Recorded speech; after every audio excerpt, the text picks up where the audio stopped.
नमस्कार आपण समस्त को स्वागत। अमेरिका राष्ट्रपति डोनाल्ड ट्रंप निजर नियारा शैली और विवादीय निष्पत्ति सबुबले चर्चा था, किंतु एबे वॉल स्ट्रीट्र बड़ बड़ व्यवसायी और ट्रेडर माने तांकु एक नुआ नाम देइछंती, नाचो। आश्चर्य हुंतु नहीं, यह कौन खाद्य नुहे बरं एक गुरुत्वपूर्ण एक्रोनिम। नाचोर अर्थ होची not a chance Hormuz opens, अर्थात हॉर्मुज प्रणाली खोलिबार कौनसी संभावना नहीं।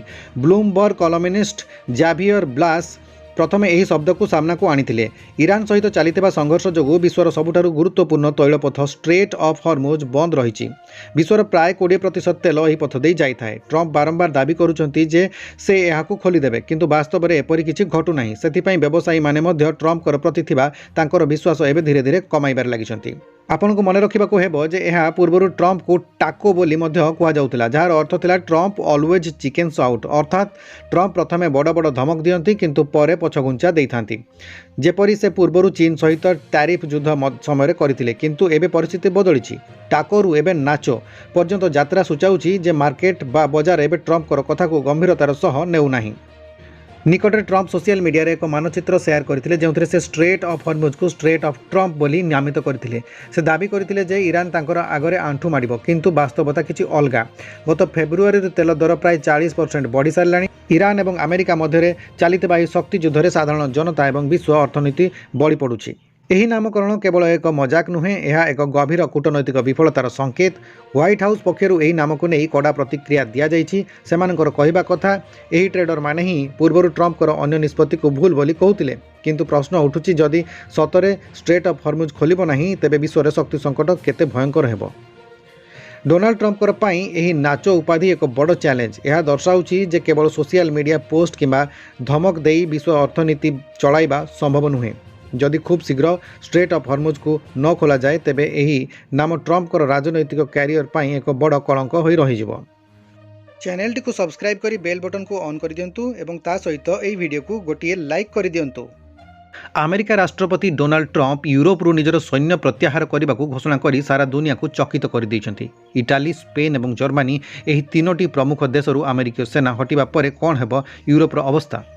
प्रथमे आसंतु जानिबा एही निष्पत्ति पछर कारण कौन। ईरान सहित चलता संघर्ष इटाली और स्पेन अमेरिका को समर्थन करने को मना कर देइछंती। ट्रंप नीति होची जदि तुमे आम सह नाह तेबे आमे तुमको सुरक्षा देबु नाहु।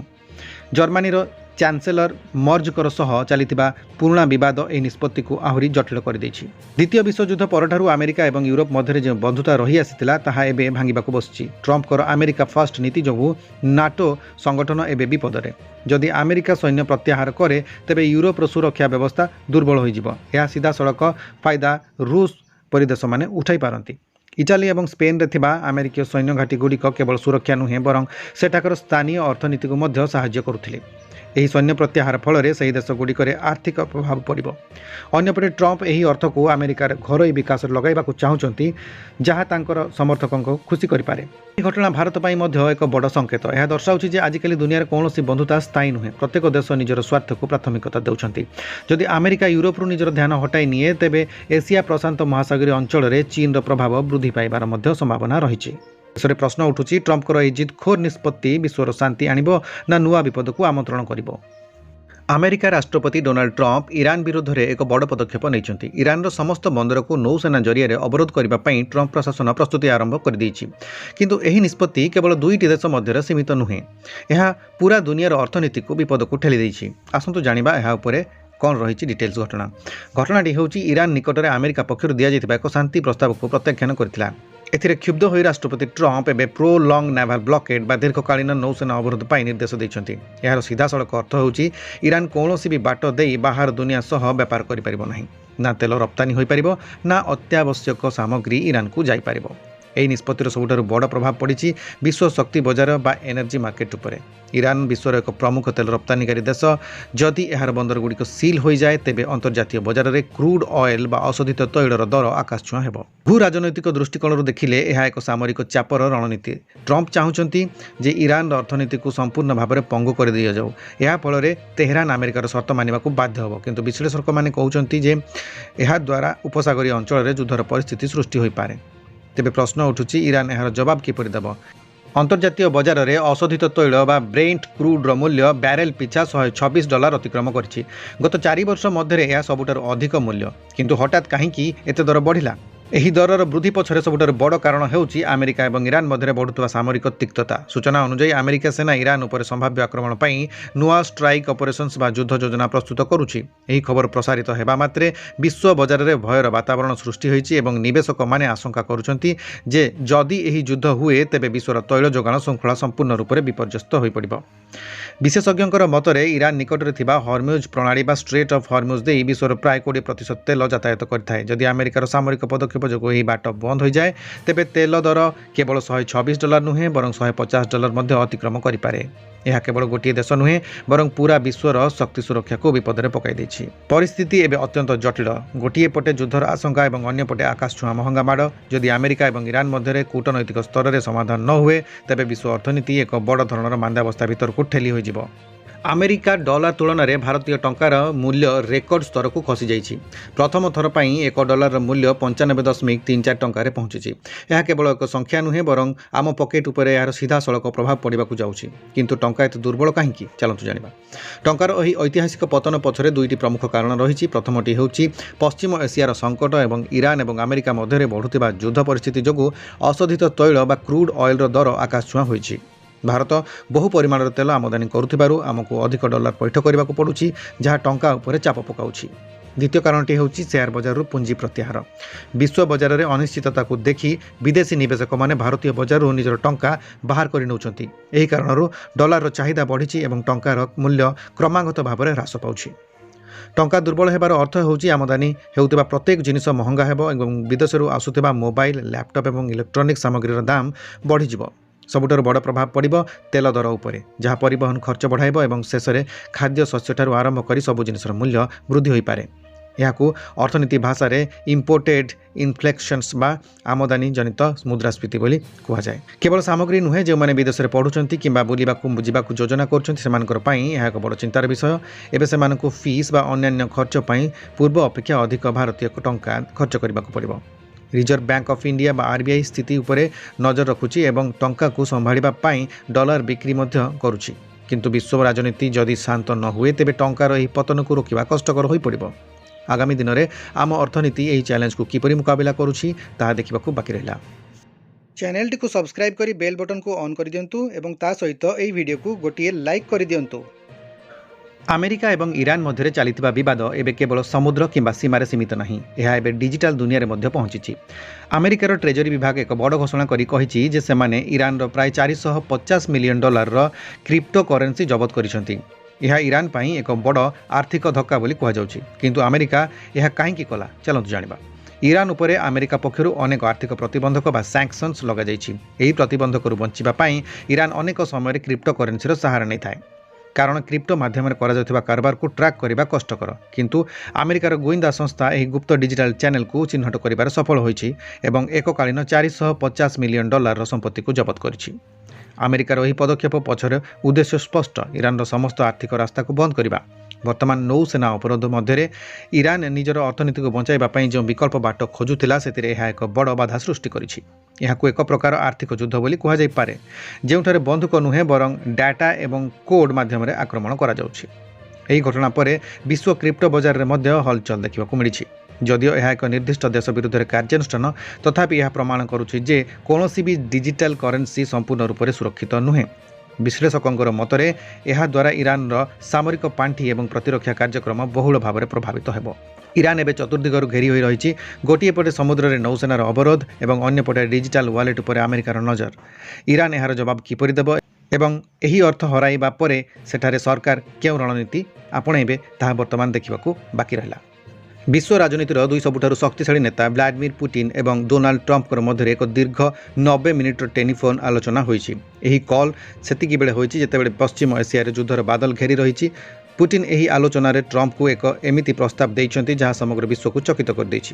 କ'ଣ ଏହି ନ୍ୟୁକ୍ଲିୟର ଅଫର? ଚାଲନ୍ତୁ ଜାଣିବା। ରୁଷ ରାଷ୍ଟ୍ରପତି ପୁଟିନ ଇରାନ ପାଖରେ ଥିବା 11 ଟନ୍ର ୟୁରାନିୟମ ଗଚ୍ଛିତ ଭଣ୍ଡାରର ପରିଚାଳନା ପାଇଁ ଆମେରିକାକୁ ସାହାଯ୍ୟର ହାତ ବଢ଼ାଇଛି। ଇରାନ ପାଖରେ ଥିବା ଏହି ବିପୁଳ ପରିମାଣର ୟୁରାନିୟମ୍ ଆମେରିକା ପାଇଁ ସବୁଠାରୁ ବଡ଼ ମୁଣ୍ଡବିନ୍ଧାର କାରଣ। ଯଦି ଇରାନ ଏହାକୁ ବ୍ୟବହାର କରି ପରମାଣୁ ବୋମା ତିଆରି କରେ ତେବେ ପରିସ୍ଥିତି ଭୟଙ୍କର ହେବ। ପୁଟିନ ପ୍ରସ୍ତାବ ଦେଇଛନ୍ତି ଯେ ରୁଷ ଏହି ଷ୍ଟକ୍ ପାଇଲ୍କୁ ନିୟନ୍ତ୍ରଣ କରିବାରେ ମଧ୍ୟସ୍ଥତା କରିପାରିବ। କିନ୍ତୁ ଏହି ପ୍ରସ୍ତାବ ସହିତ ପୁଟିନ ଏକ କଡ଼ା ଚେତାବନୀ ମଧ୍ୟ ଦେଇଛନ୍ତି।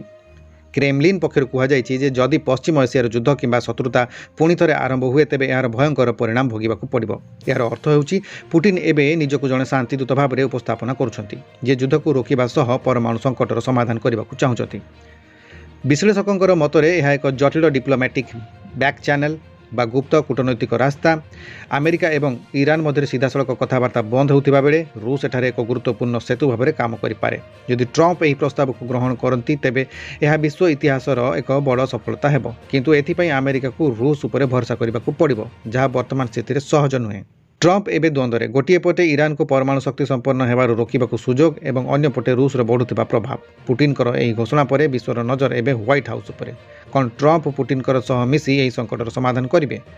ଚ୍ୟାନେଲଟିକୁ ସବସ୍କ୍ରାଇବ୍ କରି ବେଲ୍ ବଟନକୁ ଅନ୍ କରିଦିଅନ୍ତୁ ଏବଂ ତା ସହିତ ଏହି ଭିଡ଼ିଓକୁ ଗୋଟିଏ ଲାଇକ୍ କରିଦିଅନ୍ତୁ। ଆମେରିକାର ପ୍ରବଳ ଚାପ ଏବଂ ଚେତାବନୀ ସତ୍ତ୍ୱେ ପାକିସ୍ତାନ ଏକ ବଡ଼ ସାହସିକ ପଦକ୍ଷେପ ନେଇଛି। ଇରାନ ସହିତ ବାଣିଜ୍ୟ କାରବାର ବଢ଼ାଇବା ପାଇଁ ପାକିସ୍ତାନ 6ଟି ନୂଆ ସ୍ଥଳପଥ ବା ଲ୍ୟାଣ୍ଡ ରୁଟ୍ ଖୋଲିବାକୁ ଘୋଷଣା କରିଛି। ପ୍ରଧାନମନ୍ତ୍ରୀ ସେହବାଜ ଶରିଫଙ୍କର ଏହି ନିଷ୍ପତ୍ତି ଆମେରିକାର ଇରାନ ଅବରୋଧ ରଣନୀତିକୁ ଏକ ବଡ଼ ଶକ୍ତ ଧକ୍କା ଦେଇଛି। ପାକିସ୍ତାନ ପ୍ରଧାନମନ୍ତ୍ରୀ ସେହବାଜ ଶରିଫ ସ୍ପଷ୍ଟ ଭାବରେ କହିଛନ୍ତି ଯେ ଆମେରିକା ପକ୍ଷରୁ ଇରାନ ଉପରେ ଲଗାଯାଇଥିବା ନୌସେନା ଅବରୋଧ ପାକିସ୍ତାନର ଅର୍ଥନୀତି ଉପରେ ଭୟଙ୍କର ପ୍ରଭାବ ପକାଉଛି। ସମୁଦ୍ର ପଥରେ ବାଣିଜ୍ୟ ବନ୍ଦ ହେବା ଫଳରେ ପାକିସ୍ତାନକୁ ଅତ୍ୟାବଶ୍ୟକ ସାମଗ୍ରୀ ପାଇଁ ବହୁତ ସଂଘର୍ଷ କରିବାକୁ ପଡ଼ୁଛି। ତେଣୁ ନିଜର ଦେଶର ସ୍ୱାର୍ଥ ରକ୍ଷା ପାଇଁ ପାକିସ୍ତାନ ଏବେ ସ୍ଥଳପଥକୁ ଆପଣାଇଛି। ଏହି 6ଟି ନୂଆ ପଥ ମାଧ୍ୟମରେ ଦୁଇ ଦେଶ ମଧ୍ୟରେ ଖାଦ୍ୟଶସ୍ୟ, ତେଲ ଏବଂ ଅନ୍ୟାନ୍ୟ ଜରୁରୀ ସାମଗ୍ରୀର ଆଦାନ ପ୍ରଦାନ ସହଜ ହେବ। ଏହି ପଦକ୍ଷେପକୁ ଆମେରିକା ପ୍ରତି ଏକ ଖୋଲା ଚ୍ୟାଲେଞ୍ଜ ଭାବରେ ଦେଖାଯାଉଛି। ୱାଶିଂଟନ ସବୁବେଳେ ଚାହୁଁଛି ଯେ ବିଶ୍ୱର ସମସ୍ତ ଦେଶ ଇରାନ ସହ ସମ୍ପର୍କ ଛିନ୍ନ କରନ୍ତୁ, କିନ୍ତୁ ପାକିସ୍ତାନର ଏହି ନିଷ୍ପତ୍ତି ପ୍ରମାଣ କରୁଛି ଯେ ଏବେ ସବୁ ଦେଶ ନିଜର ଆର୍ଥିକ ସୁରକ୍ଷାକୁ ପ୍ରାଥମିକତା ଦେଉଛନ୍ତି। ବିଶେଷଜ୍ଞଙ୍କର ମତରେ ଇରାନ ଏହି ସ୍ଥଳପଥକୁ ବ୍ୟବହାର କରି ଆମେରିକାର ଆର୍ଥିକ ପ୍ରତିବନ୍ଧକକୁ ଏଡ଼ାଇବାରେ ସଫଳ ହୋଇପାରେ। ଏହି ନୂଆ ବାଣିଜ୍ୟ ପଥ କେବଳ ପାକିସ୍ତାନ ନୁହେଁ ବରଂ ଚୀନର ବେଲ୍ଟ ଆଣ୍ଡ ରୋଡ୍ ପ୍ରକଳ୍ପ ପାଇଁ ମଧ୍ୟ ଅତ୍ୟନ୍ତ ଗୁରୁତ୍ୱପୂର୍ଣ୍ଣ। ଯଦି ପାକିସ୍ତାନ ଏବଂ ଇରାନ ମଧ୍ୟରେ ସ୍ଥଳପଥରେ ବାଣିଜ୍ୟ ବଢ଼େ ତେବେ ଏହା ଏକ ନୂଆ ଆର୍ଥିକ ବ୍ଲକ୍ ସୃଷ୍ଟି କରିବ, ଯାହା ପାଶ୍ଚାତ୍ୟ ଦେଶଗୁଡ଼ିକର ପ୍ରଭାବକୁ କମାଇଦେବ। କିନ୍ତୁ ଏଥିପାଇଁ ପାକିସ୍ତାନକୁ ଆମେରିକାର କ୍ରୋଧ ଏବଂ ସମ୍ଭାବ୍ୟ ପ୍ରତିବନ୍ଧକର ସାମ୍ନା କରିବାକୁ ପଡ଼ିପାରେ। ପାକିସ୍ତାନ ଏବେ ଏକ ଦୋଛକିରେ। ଗୋଟିଏ ପଟେ ନିଜ ଦେଶର ଭୋକିଲା ଅର୍ଥନୀତିକୁ ବଞ୍ଚାଇବା ପାଇଁ ଇରାନର ସାହାଯ୍ୟ ଦରକାର, ଅନ୍ୟ ପଟେ ଆମେରିକା ଭଳି ଶକ୍ତିଶାଳୀ ଦେଶ ସହ ଶତ୍ରୁତାର ଭୟ। କ'ଣ ପାକିସ୍ତାନ ଆମେରିକାର ଚାପ ଆଗରେ ମୁଣ୍ଡ ନୁଆଁଇବ? ବ୍ରିଟେନ ମହାରାଜା କିଙ୍ଗ ଚାର୍ଲସଙ୍କର ଆମେରିକା ଗସ୍ତ ସମୟରେ ଏଭଳି ଏକ ଘଟଣା ଘଟିଛି ଯାହା ପୁଣି ଥରେ ପୁରା ଦୁନିଆରେ ଭାରତର କୋହିନୂର ହୀରାକୁ ନେଇ ଥିବା ଚର୍ଚ୍ଚା ଆରମ୍ଭ କରିଦେଇଛି। ନ୍ୟୁୟର୍କ ସହରରେ ମେୟର ପ୍ରାର୍ଥୀ ଜୋହରାନ ମାମଦାନି କିଙ୍ଗ ଚାର୍ଲସକୁ କୋହିନୂର ହୀରା ଭାରତକୁ ଫେରସ୍ତ କରିବା ପାଇଁ ଅନୁରୋଧ କରିଛନ୍ତି। ଏହି ଗୋଟିଏ ମନ୍ତବ୍ୟ ଏବେ ସୋସିଆଲ ମିଡିଆରେ ନିଆଁ ଭଳି ବ୍ୟାପିବାରେ ଲାଗିଛି। ନ୍ୟୁୟର୍କରେ ଆୟୋଜିତ ଏକ କାର୍ଯ୍ୟକ୍ରମରେ ଜୋହରାନ ମାମଦାନି ପରିହାସ ଛଳରେ ହେଉ କିମ୍ବା ଗମ୍ଭୀରତାର ସହ ବ୍ରିଟିଶ ରାଜାଙ୍କୁ କହିଥିଲେ ଯେ ଆପଣଙ୍କର ଏହି ଗସ୍ତ ସ୍ମରଣୀୟ ହେବ ଯଦି ଆପଣ କୋହିନୂରକୁ ନିଜ ସାଙ୍ଗରେ ଫେରାଇ ନେଇ ଭାରତକୁ ଦେଇଦେବେ। ଏହି କଥାଟି ଶୁଣିବାକୁ ସାଧାରଣ ଲାଗିପାରେ, କିନ୍ତୁ ଏହା ଔପନିବେଶିକ ଶାସନ ସମୟରେ ହୋଇଥିବା ଲୁଟ୍ର ସ୍ମୃତିକୁ ପୁଣି ଥରେ ତାଜା କରିଦେଇଛି। କୋହିନୂର ଯାହା ଦିନେ ଭାରତର ଗର୍ବ ଥିଲା, ତାହା ଆଜି ବ୍ରିଟିଶ ରାଜମୁକୁଟର ଶୋଭା ପାଉଛି। କେବଳ ଭାରତ ନୁହେଁ ବରଂ ବିଶ୍ୱର ଅନେକ ଦେଶ ଏବେ ବ୍ରିଟେନରୁ ନିଜର ପ୍ରାଚୀନ ସମ୍ପତ୍ତି ବା କଳାକୃତି ଫେରସ୍ତ ମାଗୁଛନ୍ତି। ନିକଟରେ ଆମେରିକା ଭାରତକୁ 600ରୁ ଅଧିକ ଚୋରି ହୋଇଥିବା କଳାକୃତି ଫେରସ୍ତ କରିଛି। ଏଭଳି ସ୍ଥିତିରେ ବ୍ରିଟେନ ଉପରେ ଚାପ ପଡ଼ୁଛି ଯେ ସେମାନେ ମଧ୍ୟ ସାମ୍ରାଜ୍ୟବାଦ ସମୟରେ ନେଇଥିବା ମୂଲ୍ୟବାନ ସାମଗ୍ରୀକୁ ଏହାର ପ୍ରକୃତ ମାଲିକଙ୍କୁ ଫେରାଇ ଦିଅନ୍ତୁ।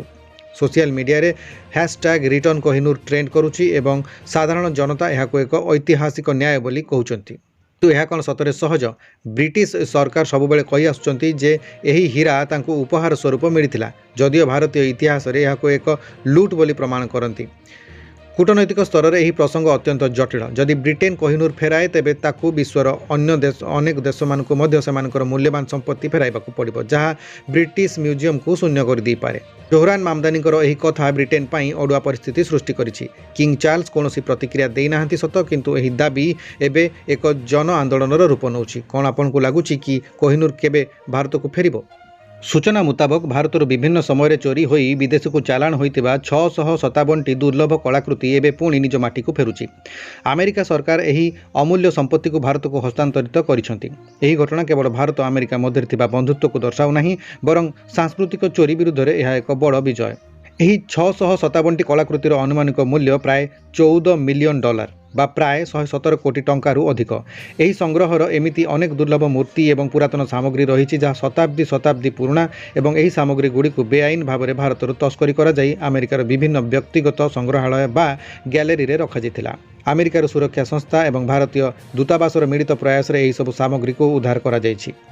ଫେରିଥିବା କଳାକୃତିଗୁଡ଼ିକ ମଧ୍ୟରେ ପ୍ରାଚୀନ ଭାରତର ବିଭିନ୍ନ ରାଜବଂଶ ସମୟରେ ପଥରର ମୂର୍ତ୍ତି, କାଂସ୍ୟ ମୂର୍ତ୍ତି ଏବଂ ଟେରାକୋଟା କଳାକୃତି ଅନ୍ତର୍ଭୁକ୍ତ। ଏହିସବୁ ସାମଗ୍ରୀ ଭାରତୀୟ ସଭ୍ୟତା ଏବଂ ସଂସ୍କୃତିର ଗୁରୁତ୍ୱପୂର୍ଣ୍ଣ ଅଂଶ। ବିଶେଷଜ୍ଞଙ୍କର ମତରେ ଆମେରିକାର ଏହି ପଦକ୍ଷେପ ବିଶ୍ୱର ଅନେକ ଦେଶମାନଙ୍କର ପାଇଁ ଏକ ବଡ଼ ଉଦାହରଣ। ଏହା ପ୍ରମାଣ କରେ ଯେ ଅନ୍ତର୍ଜାତୀୟ ସହଯୋଗ ମାଧ୍ୟମରେ ସାଂସ୍କୃତିକ ତସ୍କରୀକୁ ରୋକାଯାଇପାରିବ। ସାରା ବିଶ୍ୱରେ ସୁନା ଦର ଏବେ ଆକାଶ ଛୁଆଁ ହୋଇଥିଲେ ମଧ୍ୟ ଭାରତୀୟମାନେ ସୁନା କିଣିବାରେ ପଛେଇ ନାହାନ୍ତି। ୱାର୍ଲଡ ଗୋଲ୍ଡ କାଉନସିଲ୍ ବା WGCର ସଦ୍ୟତମ ରିପୋର୍ଟ ଅନୁଯାୟୀ ଚଳିତ ବର୍ଷର ପ୍ରଥମ 3 ମାସ ମଧ୍ୟରେ ଭାରତର ସୁନା ଚାହିଦା ପ୍ରାୟ 10% ବୃଦ୍ଧି ପାଇଛି। କିନ୍ତୁ ପ୍ରଶ୍ନ ଉଠୁଛି, ରେକର୍ଡ ମହଙ୍ଗା ସତ୍ତ୍ୱେ ଲୋକେ କାହିଁକି ଏତେ ପରିମାଣର ସୁନା କିଣୁଛନ୍ତି? ରିପୋର୍ଟ ଅନୁଯାୟୀ ଜାନୁଆରୀରୁ ମାର୍ଚ୍ଚ ମଧ୍ୟରେ ଭାରତୀୟମାନେ ପ୍ରାୟ 151 ଟନ୍ ସୁନା କିଣିଛନ୍ତି। ଏହା ଗତ ବର୍ଷ ଏହି ସମୟର ତୁଳନାରେ 10% ଅଧିକ। ଆଶ୍ଚର୍ଯ୍ୟର କଥା ହେଉଛି, ଗୋଟିଏ ପଟେ ସୁନା ଦର ପ୍ରତି 10 ଗ୍ରାମ ପିଛା ରେକର୍ଡ ସ୍ତରରେ ପହଞ୍ଚିଛି, କିନ୍ତୁ ଅନ୍ୟପଟେ ନିବେଶକମାନେ ଏହାକୁ ଏକ ସେଫ୍ ହେଭେନ୍ ବା ସବୁଠାରୁ ସୁରକ୍ଷିତ ସ୍ଥାନ ଭାବରେ ଦେଖୁଛନ୍ତି। ପଶ୍ଚିମ ଏସିଆରେ ଯୁଦ୍ଧ ପରିସ୍ଥିତି ଏବଂ ବିଶ୍ୱ ଅର୍ଥନୀତିରେ ଚାଲିଥିବା ଅସ୍ଥିରତା ଯୋଗୁଁ ଲୋକେ ସେୟାର ବଜାର ଅପେକ୍ଷା ସୁନା ଉପରେ ଅଧିକ ଭରସା କରୁଛନ୍ତି। ଏହି ଚାହିଦା ପଛରେ ମୁଖ୍ୟତଃ 3ଟି କାରଣ ରହିଛି। ପ୍ରଥମଟି ହେଉଛି ଜିଓପଲିଟିକାଲ ଭୋଲାଟିଲିଟି ବା ବିଶ୍ୱ ରାଜନୈତିକ ସଂକଟ, ଏବଂ ଯେତେବେଳେ ଯୁଦ୍ଧ ଭୟ ଥାଏ ସେତେବେଳେ ସୁନାର ମୂଲ୍ୟ ବଢ଼ିଥାଏ। ଦ୍ୱିତୀୟ କାରଣଟି ହେଉଛି କରେନ୍ସି ଭୋଲାଟିଲିଟି ବା ଭାରତୀୟ ଟଙ୍କାର ମୂଲ୍ୟ ଡଲାର ତୁଳନାରେ ହ୍ରାସ ପାଉଥିବାରୁ ଲୋକେ ନିଜର ସମ୍ପତ୍ତିକୁ ସୁରକ୍ଷିତ ରଖିବା ପାଇଁ ସୁନାରେ ନିବେଶ କରୁଛନ୍ତି। ତୃତୀୟ କାରଣଟି ହେଉଛି ଭାରତରେ ବିବାହ ଋତୁ ଏବଂ ପର୍ବପର୍ବାଣି, ଯେଉଁଠାରେ ସୁନା କିଣିବା ଶୁଭ ବୋଲି ମନେ କରାଯାଏ।